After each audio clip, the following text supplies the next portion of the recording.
আমার মা রোগ বলতে খালি একটাই চিনে, গ্যাস হয়েছে। আর একটাই ওষুধ জানে, ওমেজ। সেটাই খাই দেয়, যাই হোক তাকে ওমেজ খাই দেয়। যেমন ধরুন কখনো বললাম মা পেটটাই খুব ব্যথা হচ্ছে, কোমরে পেটে গ্যাস হয়েছে, গ্যাস, একটা ওমেজ খেলে ঠিক হয়ে যাবে। কোনোদিন বললাম অনেক হেঁটে এসছি, হেঁটে হেঁটে পাগুলো যন্ত্রণা করছে, হাঁটুতে গাঁটে গাঁটে কি ব্যথা। ওইসব হাঁটা টাটার জন্য কিছু হয় না, গ্যাস হয়েছে, গ্যাস, একটা গ্যাসের ওষুধ খেয়ে না দিবে, হাঁটুর ব্যথা কমে যাবে। আবার কোনোদিন হয়তো বললাম যে অনেকক্ষণ থেকে পড়াশোনা করে চোখগুলো ব্যথা হচ্ছে, মাথাটা যন্ত্রণা করছে, অনেক লেখালেখি করেছি। না না, লেখালেখির জন্য কিছু হয় না, ওটা গ্যাস হয়েছে, গ্যাস, মাথায় গ্যাস উঠে গেছে, তাড়াতাড়ি একটা ওমেজ খেলে মাথার যন্ত্রণা সব কমে গেছে। মানেটা কি? আমার চোখে এত পাওয়ার, আমি কিছু বেশিক্ষণ লেখালেখি করলে এমনিই আমার চোখে ব্যথা হয়, ওই জন্য গ্যাস হওয়ার কোনো প্রয়োজনই নেই। এমনিতেও মাথা ব্যথা হয়, অন্য কারণে থাকতে পারে না, কোনো কারণ থাকে না। সব রোগের একটাই রোগ, ওটা হচ্ছে গ্যাস হয়েছে। গ্যাস হলেই নাকি সব কিছু হয়। চুলগুলো বলি মাঝে মধ্যে, চুলগুলো সব পড়ে যাচ্ছে, পাতলা পাতলা হয়ে গেল।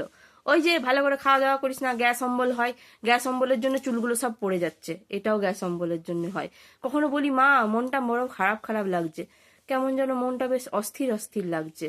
বলবে গ্যাস হয়েছে, গ্যাস, একটা ওমেজ খেলে ঠিক হয়ে যাবে, মনও ভালো হয়ে যায়। গ্যাসের জন্য নাকি মন খারাপও লাগে।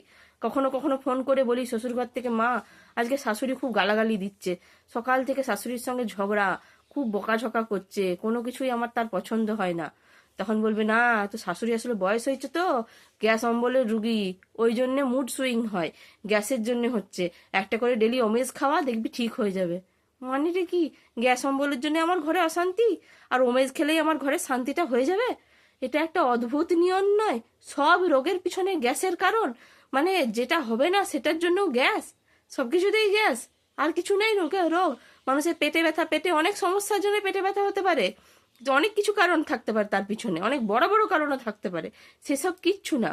কি না গ্যাস হয়েছে, হাঁটু ব্যথা, বুকে ব্যথা, মাথা ব্যথা, পায়ে ব্যথা, যাতে যেখানেই ব্যথা হোক, মনে ব্যথা, সবের জন্য গ্যাস। মাকে সেদিন বললাম যে আমাদের ওই পাড়ার পাশের পাড়ায় একটা কাকু হঠাৎ করে হার্ট ফেল করে মরে গেল। বললো হার্ট ফেল হয় না। হার্ট ফেল কেন হয়? ওই যে উল্টো পাল্টা খাবার দাবার খেয়ে গ্যাস হয়ে যায়, বুকে যে গ্যাসটা যে হার্ট ফেল করিয়ে দেয়। হার্ট ফেলের আর কোনো কারণ থাকে না, হার্ট অ্যাটাক মানুষের হয় না, গ্যাসের জন্যই মানুষ মরে।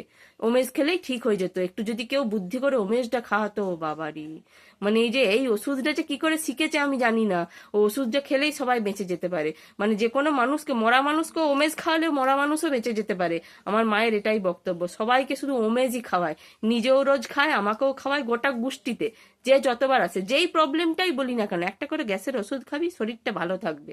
মানে ভাবছি এবার থেকে এরকম একটা গ্যাসের ওষুধের দোকান খুলবো, ওমেজের। মানে আর কেউ কিনুক আর নিয়ে কোনুক, আমার মা কিনে কিনেই আমাকে বড়লোক বানিয়ে দিবে। অবাক পাবলিক।